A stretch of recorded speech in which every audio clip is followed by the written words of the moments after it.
Hello বন্ধুগণ, ঘরের তৈরি রান্নার চ্যানেল থেকে তোমাদের স্বাগতম। আজকে আমরা রান্না করব শীতকালের একটা দারুণ সবজি, মূলা দিয়ে আউন্না মাছ দিয়ে। দেখো, মাছগুলি সুন্দর করে কেটে নিলাম, মূলাটাও কেটে নিলাম। রান্নাটা দেখতে থাকো বন্ধুরা। আমরা এবার মূলাটাকে একটু সিদ্ধ করে জলটা ফেলে দিলাম। এবার মাছটা আর মূলাটা একসঙ্গে মেখে নেব। কাঁচা লঙ্কা দিয়েছি, লঙ্কা বাটা দিয়েছি, হলুদ দিচ্ছি, স্বাদ মতো নুন দিয়ে দেবো, জিরা ধনে একসঙ্গে মেখে নেব। মেখে নিয়ে তারপর কড়াইয়ের মধ্যে তেল দিয়ে ছেড়ে দেবো। এবার কড়াইয়ের মধ্যে তেল দিলাম, তেলটা একটু গরম হয়ে যাক।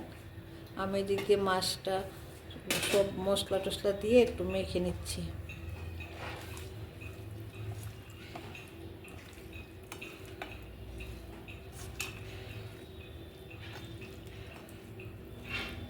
এটা গরম হয়ে গেছে, পেঁয়াজটা ছেড়ে দিলাম। পেঁয়াজটা একটু ভাজা হয়ে গেলে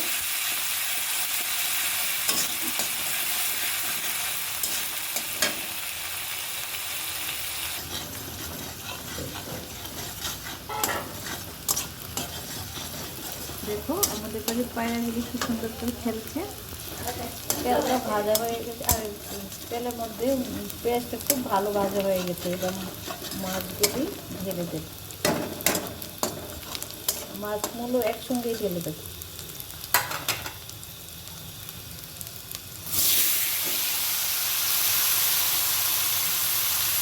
রান্নাটা একদম শর্টকাট, কিন্তু খেতে খুব মজা। যদি আগের দিন রান্না করে পরের দিন খাওয়া যায় তাহলে আরও মজা। শীতকালে এই মাছটা খুব ভালো লাগে, তোমরাও খেয়ে দেখো। মূলা দিয়ে এই মাছটা রান্না আলাদা টেস্ট। ভাজা হয়ে গেছে, এখন একটু একটু করে ঝোল দিয়ে দিচ্ছি।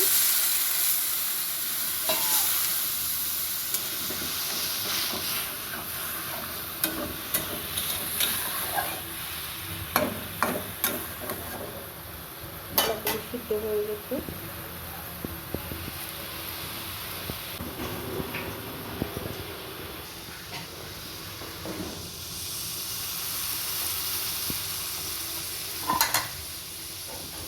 আজকাল মূলো কিন্তু সিদ্ধ হতে চায় না, তার জন্য একটু ঢেকে দিলাম।